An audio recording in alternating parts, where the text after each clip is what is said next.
conosco. Nosso coração agora, Senhor, está diante do Senhor para ouvirmos a sua voz. Que nada nesse momento nos impeça de ouvir o que o Senhor tem para nos dizer.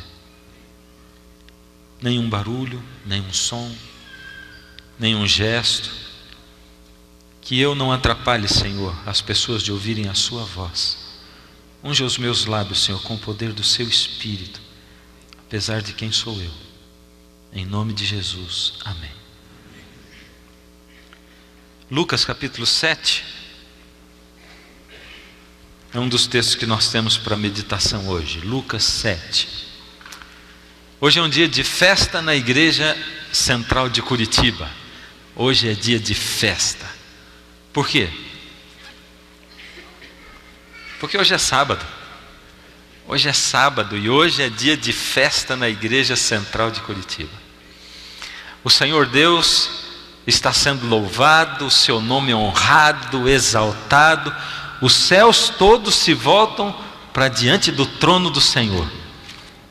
Ele merece ser exaltado. Quantas maravilhas Ele realiza nesse mundo e na nossa vida. E o Senhor nos trouxe a todos aqui.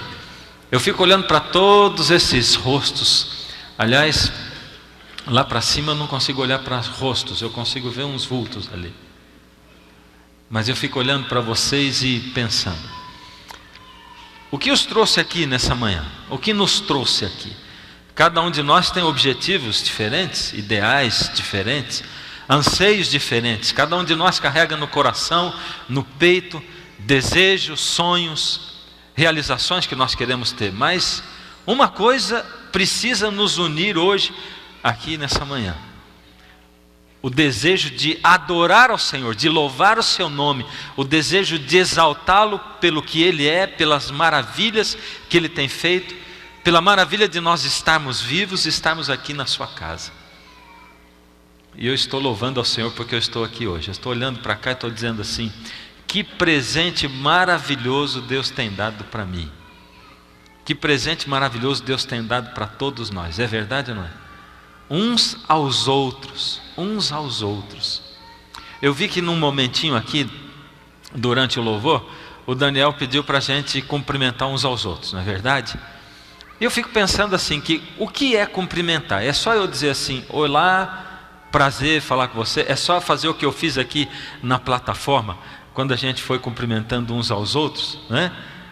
E eu fico pensando assim, que se você não consegue saber o nome de quem está do seu lado e se lembrar dele, eu acho que é um motivo a mais para depois, quando terminar o culto, você perguntar de novo. É ou não é? Pergunta de novo, fala: puxa vida, você me falou o nome e eu esqueci. E eu vou dar uma sugestão para você hoje. Anota o telefone de quem está sentado do seu lado. Se você conhece, é seu parente, não precisa anotar o telefone. Do outro lado também não. Mas eu vou desafiar você a olhar para frente e para trás, para caçar alguém que você não conhece, que está sentado ao seu redor. Olha para frente. Tem alguém na sua frente que você não conhece? Ou melhor, vamos dizer assim, que você não conhece o número do telefone? Não sabe o número do telefone de quem está na sua frente ou atrás? Então você vai fazer assim: na saída, não esquece, você anota o número do telefone e essa semana você chama para fazer uma oração com ele ou com ela por telefone. Está aceito o desafio? Quero ver a mão erguida. Quem aceitou meu desafio? Ergue a mão. Pode abaixar. Foi muito pouca gente. Eu quero que todo mundo aceite. Vamos ver. Olha, na frente e atrás. Vai anotar o número do telefone e vai telefonar para essa pessoa, fazer uma oração com ela. Quem aceita? Vamos ver. Não aumentou nada. Vamos abaixar de novo. Vou dizer para você por que eu estou pedindo isso para você. Sabe por quê? Quantos de vocês já entraram nessa igreja quando começaram a frequentar e não foram vistos por ninguém? Ou entraram e saíram sem que ninguém os abordasse? Levanta a mão, quero ver. Bem alto, bem alto. Oh, é mais ou menos o tanto de gente que está se propondo a orar. Será que são os mesmos? Eu preciso que quem entre nessa igreja seja notado. visto, amado e contatado. Vou fazer de novo o meu apelo. Quantos de vocês querem orar por quem está na frente ou atrás? Levanta a mão bem alto agora, pela última vez. Amém, obrigado, viu? É um compromisso, hein? Foi diante de Deus, olha, na presença de Deus. Então no final você não pode esquecer de anotar o número do telefone, tá bom? Quem entra nessa igreja precisa se sentir abraçado por Deus. E Deus precisa de um corpo, de braços, de pernas, de olhos, de boca e de sorriso.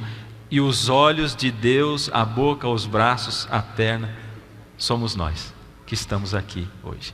Por isso hoje é dia de festa na Igreja Central de Curitiba, porque o Senhor Deus está sendo louvado e exaltado, e nós estamos na companhia de uns dos outros e somos o presente de Deus. Lucas capítulo 7,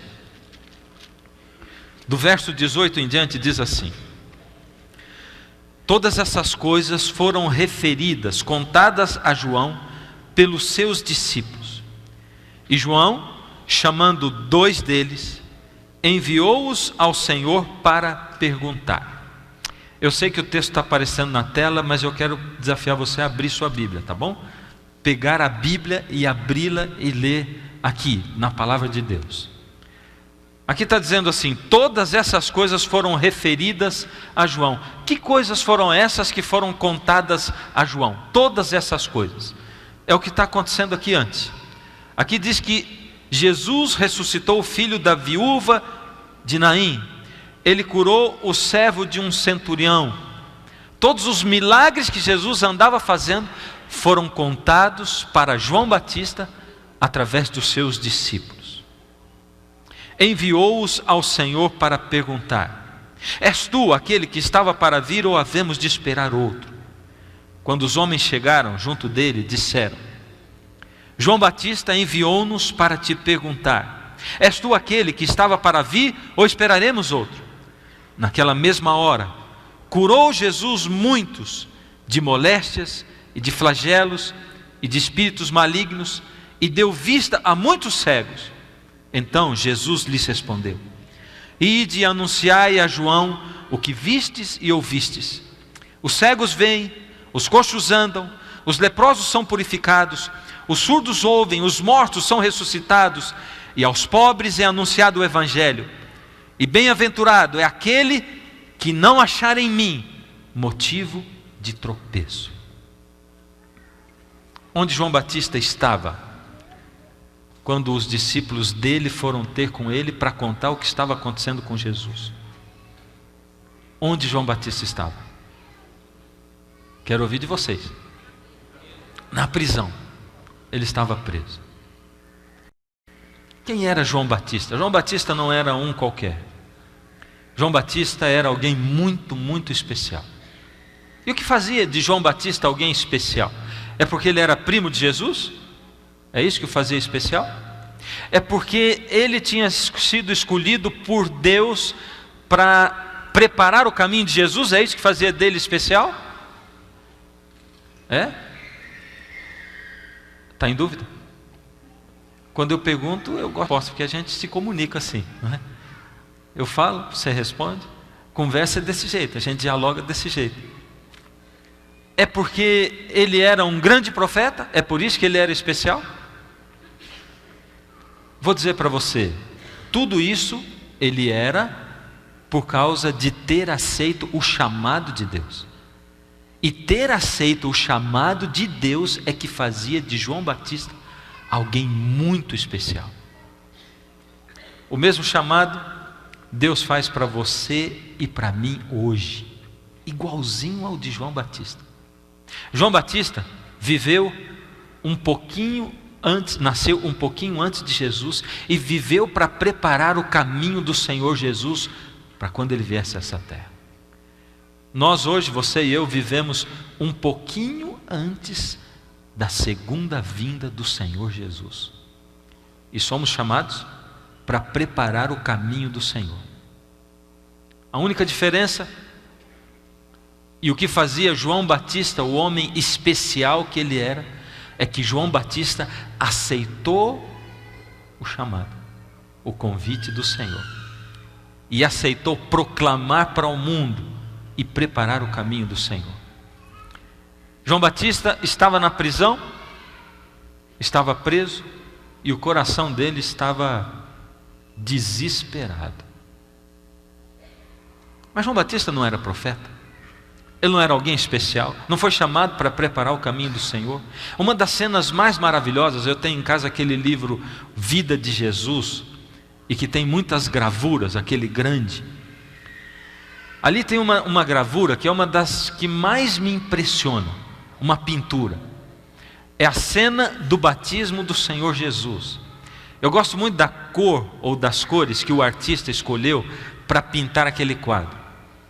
Eu gosto do Senhor Jesus e da presença da Trindade, do Pai, do Filho e do Espírito Santo no momento do batismo do Senhor Jesus. O Filho sendo batizado, a voz que vinha do céu, que era a voz do Pai dizendo: esse é o meu Filho amado em quem me comprazo, e o Espírito Santo descendo como pomba. Deus Pai, Deus Filho e Deus Espírito Santo presentes no batismo do Senhor Jesus. João Batista ouviu aquela voz que vinha do céu e que dizia: esse é o meu Filho amado com prazo. Ouviu ou não? Sim ou não? Sim ou não? Sim. Obrigado pela resposta. Sim, João Batista ouviu isso aí. João Batista viu o Espírito Santo descer em forma corpórea de pomba e pousar sobre Jesus. Sim ou não? Sim. Sim, ele também viu. João Batista teve alguma dúvida de que aquele a quem ele havia acabado de batizar era o Filho de Deus, o Deus feito homem, o Deus Filho, aqui na terra? Teve alguma dúvida, sim ou não?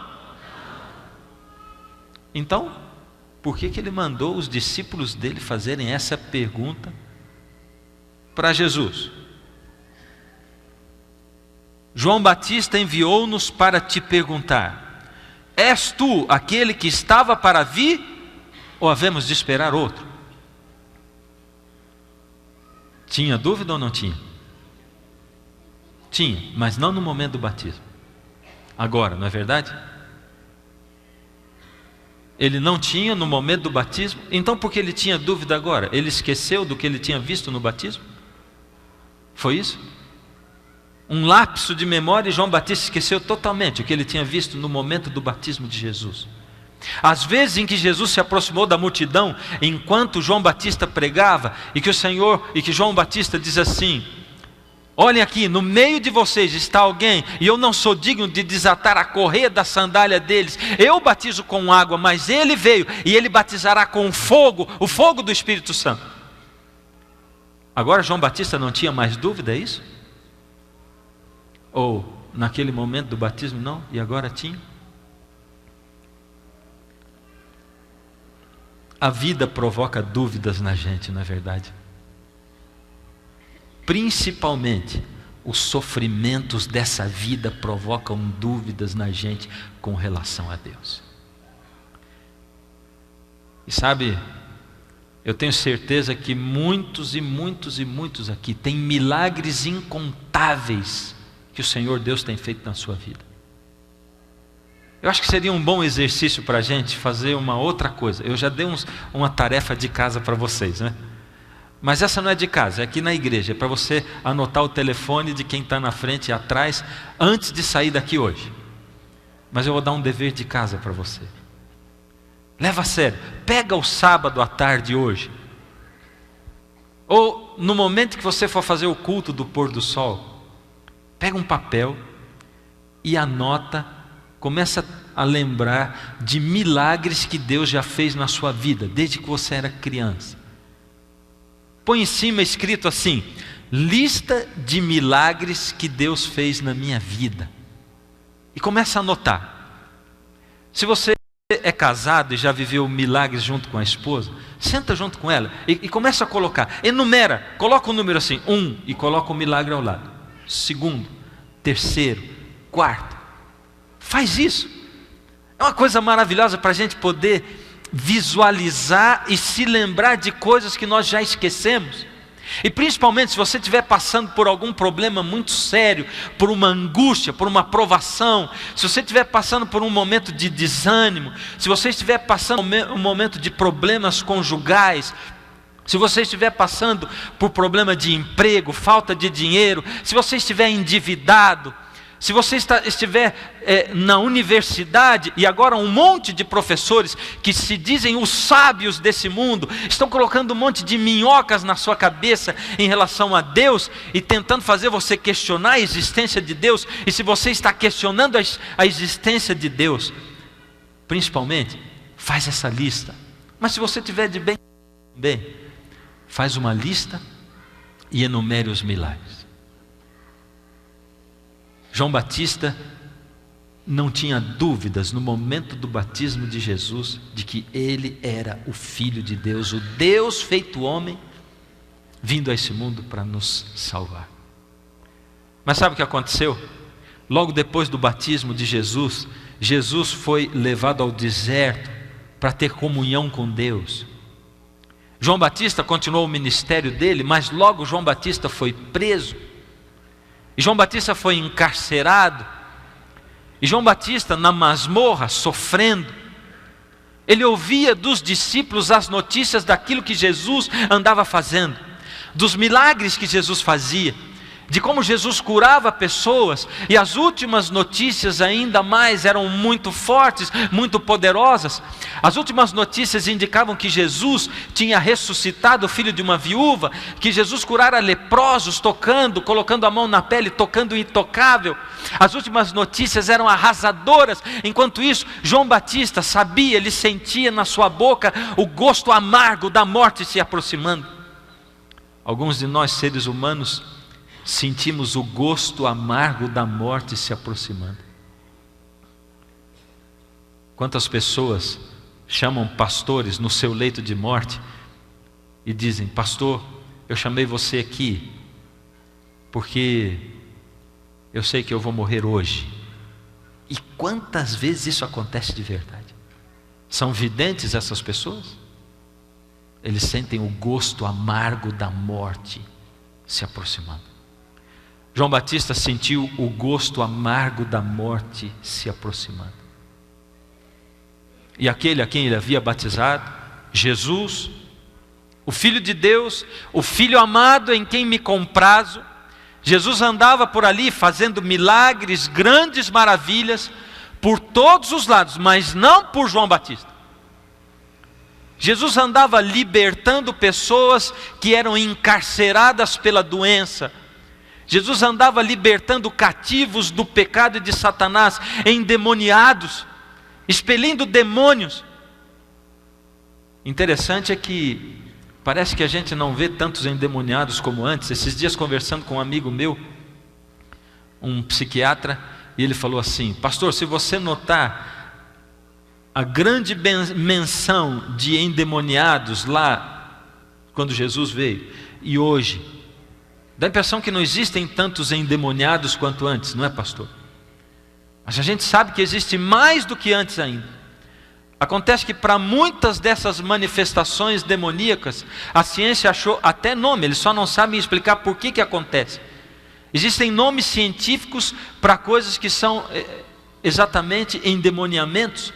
Endemoniamentos parciais, quando nós vamos deixando com que o demônio vá tomando conta de pedaços da nossa vida, lugares da nossa mente, da nossa consciência, quando nós nos escondemos atrás de nós mesmos, dos nossos desejos, nossas vontades, quando nós nos escondemos atrás do nosso conforto pessoal, não conseguimos olhar para o próximo, não conseguimos olhar para quem está dentro da nossa casa, nem para os nossos irmãos, nem para dentro da igreja.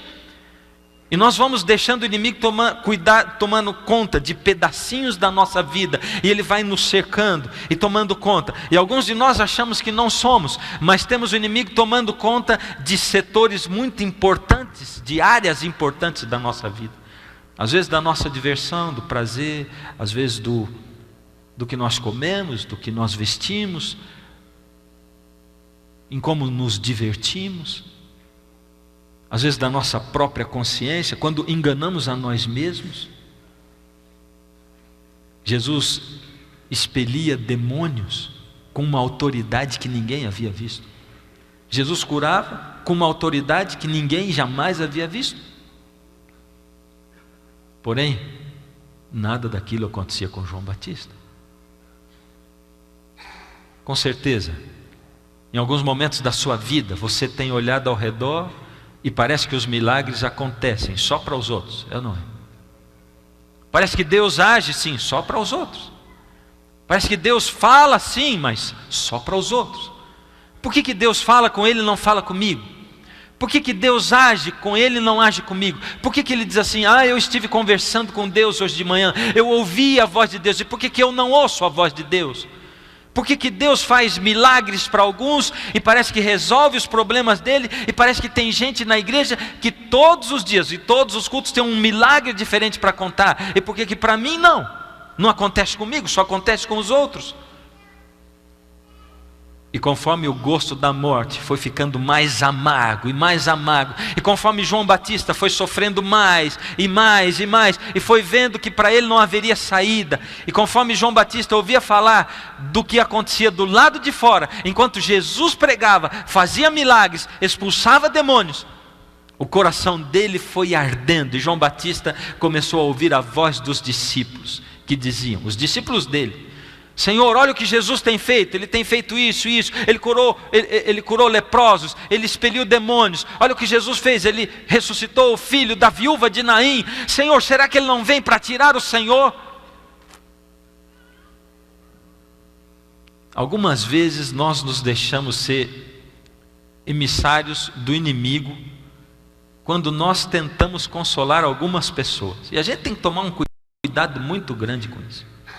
Sabe aquela pessoa que está se afundando na depressão, cheia de problemas porque tem depressão, e depressão é uma doença, e de repente você chega para consolar a pessoa e começa a dizer para ela: olha para a vida que você tem, olha o esposo que você tem, olha para os seus filhos, Deus te dá tantas coisas boas, você ir nessa depressão, e o que a gente consegue é deixar a pessoa pior ainda, não é verdade? Porque ela olha para ela mesma e diz assim: é verdade tudo que eu tenho na minha vida, olha tudo que Deus tem me dado, e eu não consigo louvar a Deus, não consigo me levantar, eu só consigo olhar para os meus problemas, e a doença é tão forte, tão poderosa, que ela se sente pior ainda. Alguns dizem: se você tivesse mais fé, você não estaria afundado na depressão. E aí a gente acaba de vez com essas pessoas, né? Uma das grandes desgraças na nossa vida, você vai me ouvir dizer isso algumas vezes, para lembrar a todos nós disso, é a comparação. Por que eu tenho que me comparar com o meu próximo? Por que eu tenho que olhar para a vida do meu próximo e desejar os milagres que ele recebe, desejar o padrão de vida que ele tem? Por que eu tenho que desejar o emprego dele, a casa dele, o carro dele? Por que eu tenho que me comparar? Por que eu tenho que desejar a experiência espiritual do outro? Mas nem isso eu posso invejar do meu próximo. Porque cada um tem uma experiência espiritual única. Deus tem para você uma receita especial. Deus não nos olha como congregação, Deus não olha a gente como vultos, Ele nos enxerga a cada dia, a cada momento. Ele olha nos seus olhos desde o momento em que você acorda até o momento em que você se deita. O Senhor Deus tem cuidado de cada pensamento seu. Ele é o Deus maravilhoso que criou todo o universo. Esses dias eu estava lendo a respeito do telescópio Hubble, e a revista que eu estava lendo dizia assim: esse telescópio Hubble, que foi colocado lá no espaço e de lá enxerga o universo, ele deu para o ser humano uma visão do universo muito diferente de antes. E eles disseram assim: olha a comparação. Antes do telescópio, a gente via o universo como alguém que vê o céu e enxerga e observa o céu do fundo de uma piscina cheia d'água. Mergulha numa piscina, abre os olhos, olha para cima, para o céu, e o que você vê do céu é o que se via do céu, do universo, antes do telescópio Hubble. O que se vê hoje é a mesma coisa que sair de dentro da água e olhar para o universo. E ali tinha umas fotografias de constelações, de formações gasosas, umas coisas tremendas, tão grandes, que eu olhei para aquelas fotos. Enquanto eu olhava aquelas fotos, no meu coração me veio um sentimento muito grande de pequenez e de temor, e vou dizer, não temor bíblico, de temor, de medo mesmo, quando eu comecei a pensar e imaginar, meu Deus, Deus é tão grande assim, tão grande, que Ele criou esse universo todo. Nós somos um nada dentro do universo. E logo em seguida eu pensei, como esse Deus, Criador do universo, pode dizer para mim que Ele conta os fios do cabelo da minha cabeça, e que se Ele alimenta os pássaros, Ele me alimenta, e que eu não devo andar preocupado com o que eu devo comer, o que eu hei de comer ou vestir, com que me alimentar ou onde morar. Porque se Ele cuida das aves, Ele cuida de mim também. Que Deus maravilhoso, grandioso é esse Deus. Mas por que a maioria das vezes eu não sinto esse Deus cuidando de mim assim na minha vida? Por que muitas vezes eu olho para Deus e eu até sou capaz de enumerar milagres que Deus realizou na minha vida, mas eu não vejo esse Deus agindo em mim, particularmente assim, de perto? Por quê? João Batista, de dentro da prisão, começou a se comparar e ver o que Jesus fazia. Ele pensava o seguinte: se Jesus é mesmo o Filho de Deus, eu sou aquele que veio preparar o caminho dele, eu sou profeta, eu tenho dedicado a minha vida a batizar as pessoas, a pregar. Ele é meu primo, além de tudo, ele é meu primo, a gente é parente, por que ele não vem me tirar daqui? Uma vez eu fui visitar um casal, membros da minha igreja. O Carlos tinha adquirido hepatite do tipo B, e por causa de transfusões de sangue, ele tinha desenvolvido HIV. Um rapaz de uns 40 e poucos anos. Atualmente eu digo rapaz jovem de 40 e poucos anos, porque eu tenho essa idade, né? 40 e muitos eu tenho, 48.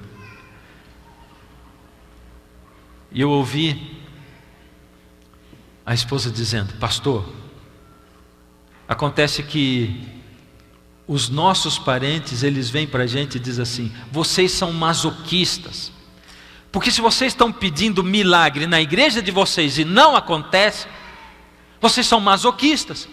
Por que não vai na igreja tal? Porque lá acontece milagre. Vai na igreja tal, vai no terreiro tal, vai no centro tal, lá acontece milagre. Isso é masoquismo da sua parte. Vocês querem sofrer, estão sofrendo porque querem sofrer. E não é isso que a gente pensa algumas vezes? Se eu pertenço a Deus, e se eu aceitei Deus, Ele tem que fazer isso na minha vida, um milagre. Se Ele não está fazendo, o problema é a minha fé.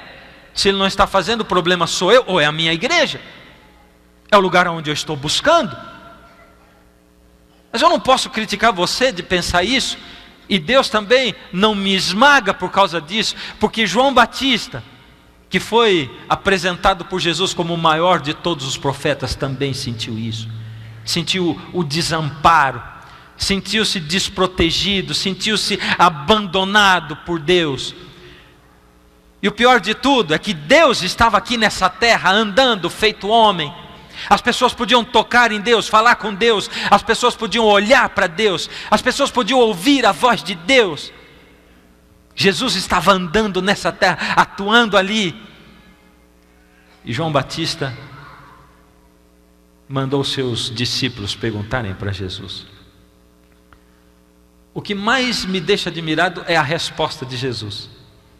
A Bíblia diz que Jesus fez alguns milagres, voltou para os discípulos. Antes de eu dar a resposta, eu quero fazer uma comparação. Vamos supor que você chega numa padaria. Aqui perto tem uma padaria 24 horas. Você está entrando lá à noite. Na porta ou à porta tem um homem maltrapilho. Ele olha para você e diz assim: por misericórdia, pelo amor de Deus, eu preciso comer, faz 4 dias que eu não como, me arruma um pouco de comida. Eu não quero dinheiro, não quero nada, comida. Você vai lá e pede uma quentinha, e você traz para ele. Senta do lado dele na escada da padaria. abre a quentinha, a fumaça sobe. Você pega a colher e diz: espera um pouquinho, come uma colherada, come outra, você diz: mas está uma delícia. Ele está com o olho desse tamanho, está engolindo seco, olhando para você. Você come outro pedaço, outro bocado, e vai comendo, até que você comeu tudo. Você raspa os últimos grãozinhos de arroz assim e come. Olha para ele e diz aí: está se sentindo melhor agora? Foi isso que Jesus fez.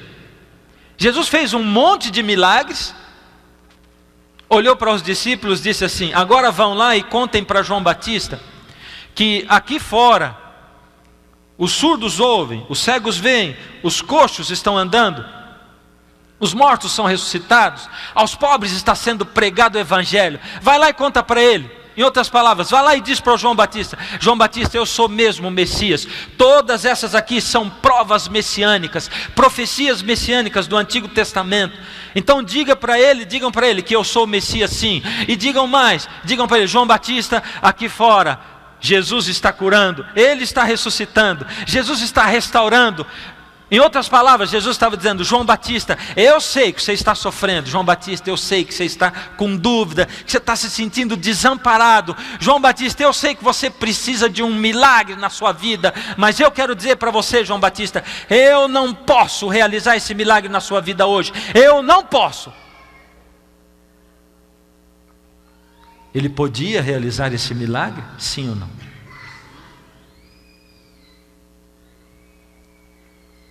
Por que não realizou? Por quê? É porque nós temos um Deus que se restringe às leis que Ele mesmo cria. Não posso. Às vezes Deus tem que dizer: não posso. Mas nós não cantamos que Deus é o Deus do impossível? Não é isso que nós dizemos? O meu Deus é o Deus do impossível, Ele abriu o mar vermelho, não é isso? Mas Jesus disse aqui para os discípulos dizerem para João Batista: eu não posso tirar João Batista da cadeia, eu não.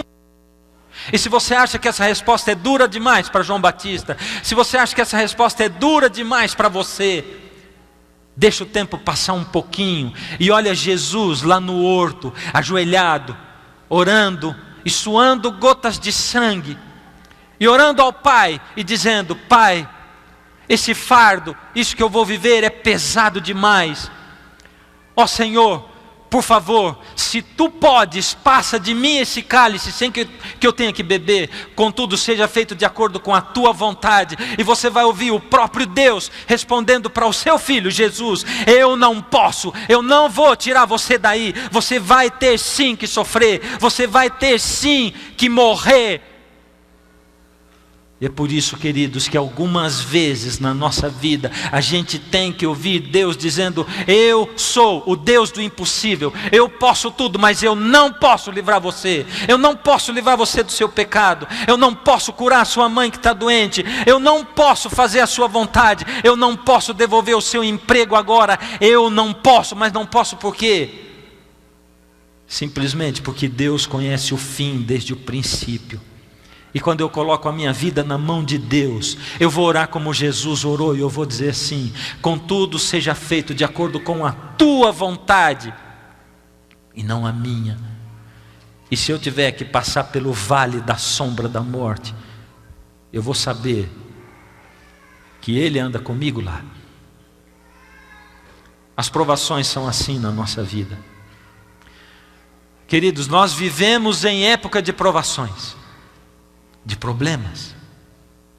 Eu fico olhando para a palavra de Deus, e quando eu vejo, por exemplo, os 144 mil e a descrição deles, e que os 144 mil são um grupo de salvos, e que eles vieram de uma grande provação, eu fico pensando: meu Deus, se esse povo salvo, que está entre o povo de Deus, se esse povo veio de uma grande provação, o povo de Deus que há de se salvar e que há de estar vivo quando Jesus voltar a essa terra, tem que ser um povo que sabe o que é passar por provação.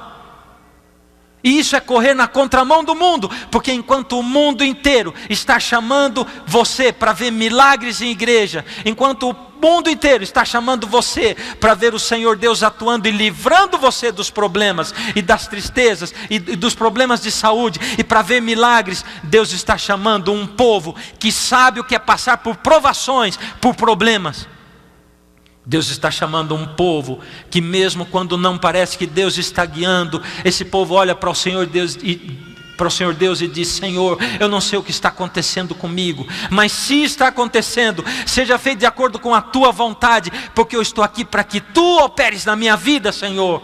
Faça-se de acordo com a tua vontade. Mas nós, do alto da nossa autopiedade, vivemos olhando para nós mesmos e para o Senhor do universo e dizendo: ó Senhor, se tu estás aqui nesse mundo, se tu existes, por que tu não me curas? Por que não me devolves o emprego? Por que não restabeleces o meu lar? Onde está Deus, se Deus existe? Não é o que dizemos?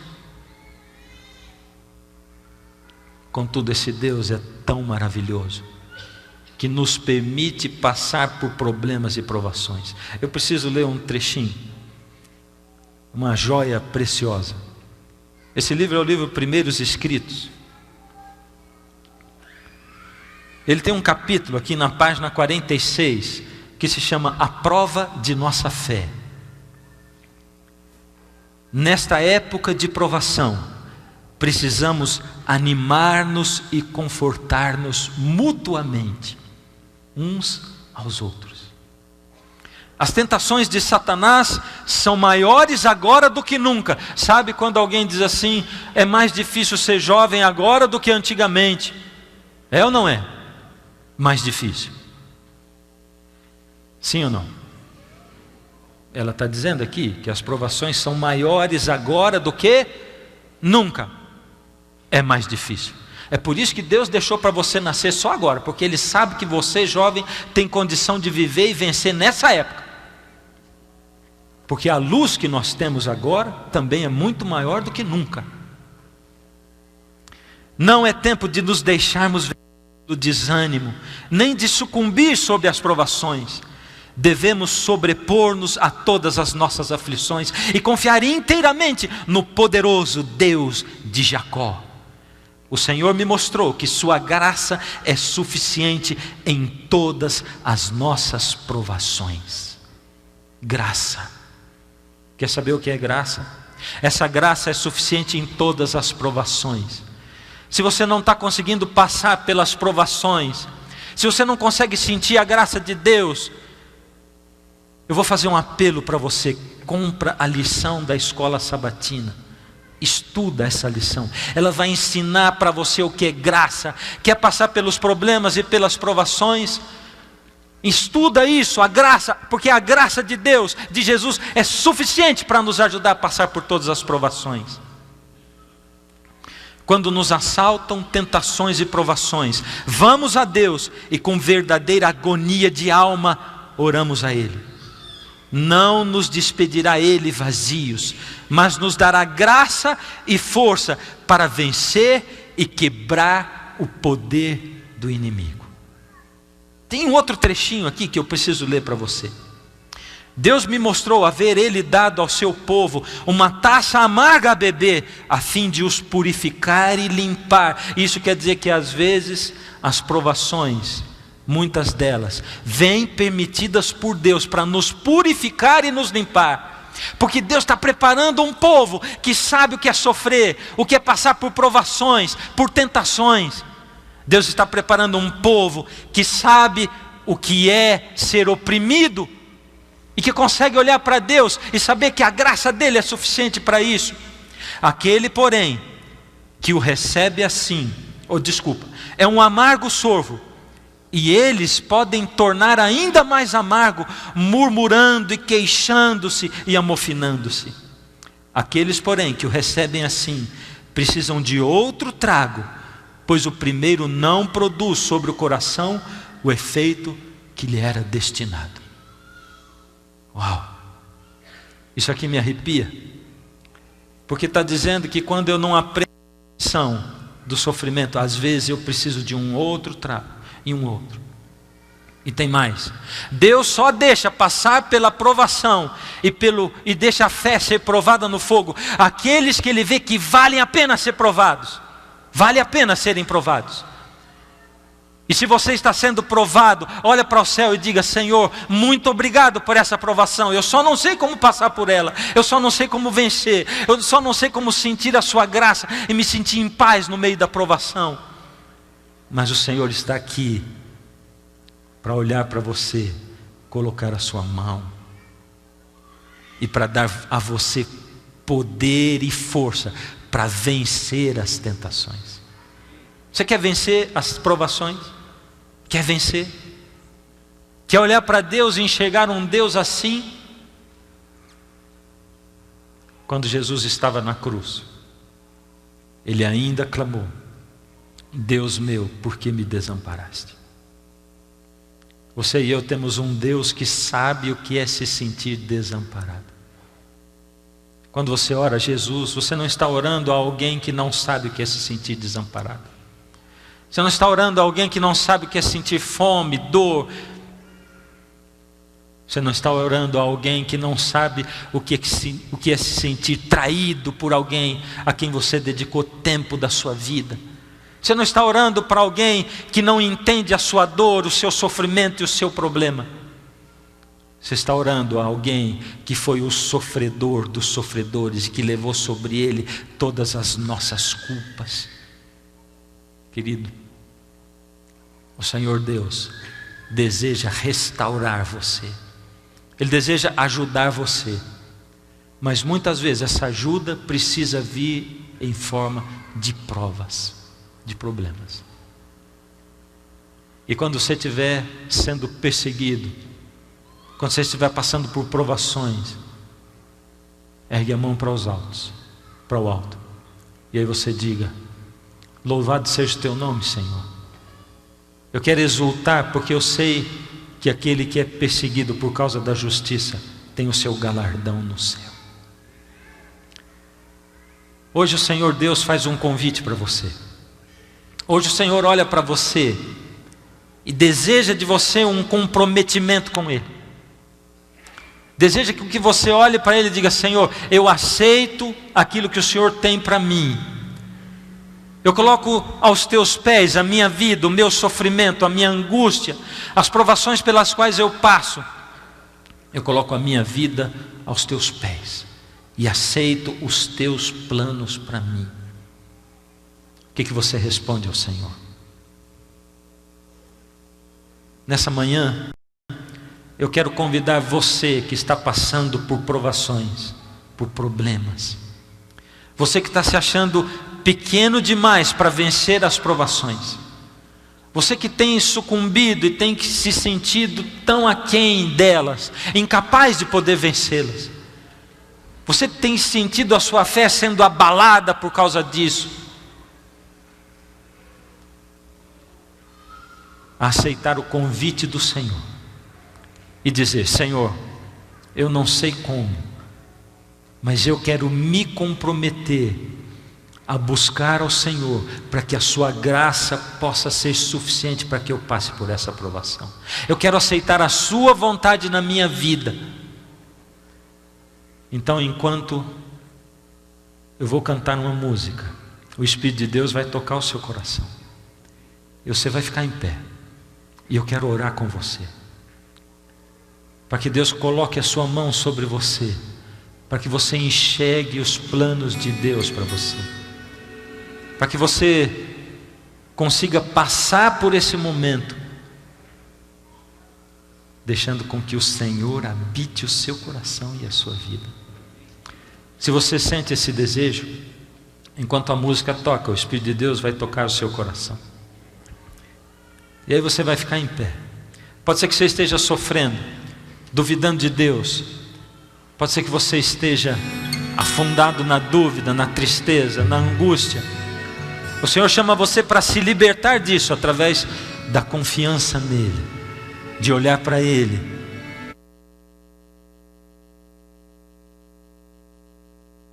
Sentado junto à praia,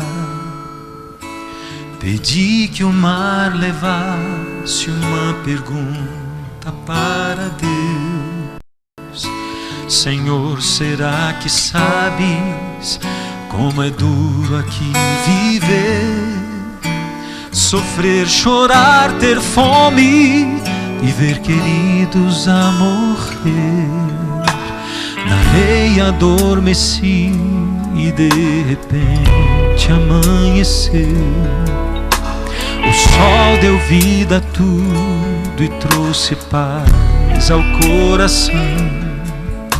Se a brisa mansa, o Santo Espírito me encheu, e a voz do mar me trouxe uma resposta do meu Deus. Meu filho, não se esqueça que na terra eu já vivi. Andei com gente humilde, com pecadores eu comi. Passei necessidade, senti a dor da traição. O meu poder é de Deus, mas é de homem meu coração. Então chegou a vez do meu Senhor me perguntar: será que já pensou como é difícil ser seu Deus? Falar pela palavra sem ninguém acreditar, querer falar de perto e ter que usar a voz do mar. Meu filho, não se esqueça que na terra eu já vivi. Andei com gente humilde, com pecadores eu comi. Passei necessidade, senti a dor da traição. O meu poder é de Deus, mas é de homem meu coração. Meu filho, não se esqueça que na terra eu já vivi. Andei com gente humilde, com pecadores eu comi. Passei necessidade, senti a dor da traição. O meu poder é de Deus, mas é de homem meu coração.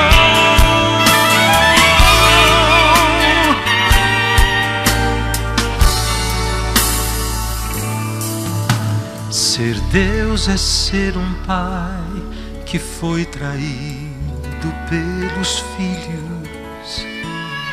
É dar a salvação a quem deseja se perder. Eu sei o que é ser anjo, o que é ser homem e ser Deus. Mas de todas essas coisas, a mais difícil é ser Deus. Senhor Deus, nós estamos passando, Senhor, muitos de nós por problemas e aflições. Por vezes, Senhor, temos nos perguntado aonde o Senhor está. Por vezes temos nos sentindo desamparados por Deus. Por vezes, Senhor, temos nos sentido jogados num canto, esquecidos pelo Senhor. Porque parece que os problemas não acabam. Parece que a cura nunca chega. Parece que o alívio não chega nunca, porque faz anos e anos, entra ano e sai ano, e ainda continuamos, Senhor, lá no canto, ainda jogados, ainda pisados. Ó Senhor, ajuda-nos a olharmos para o céu e orarmos como o Senhor Jesus orou. Passa de nós esse cálice, mas seja feito de acordo com a Tua vontade. Ó Senhor, nós sabemos que precisamos ser provados no fogo, porque somente a fé provada no fogo da aflição é que vai poder passar pelos últimos momentos que estão agora à nossa frente. Mas somos fracos, Senhor, essa é a verdade. nos sentimos frágeis, caídos. Não nos sentimos capazes, Senhor, de viver essa fé da qual a Sua palavra fala. Não nos sentimos capazes de permanecer em Cristo como a videira. Precisamos totalmente do Seu poder.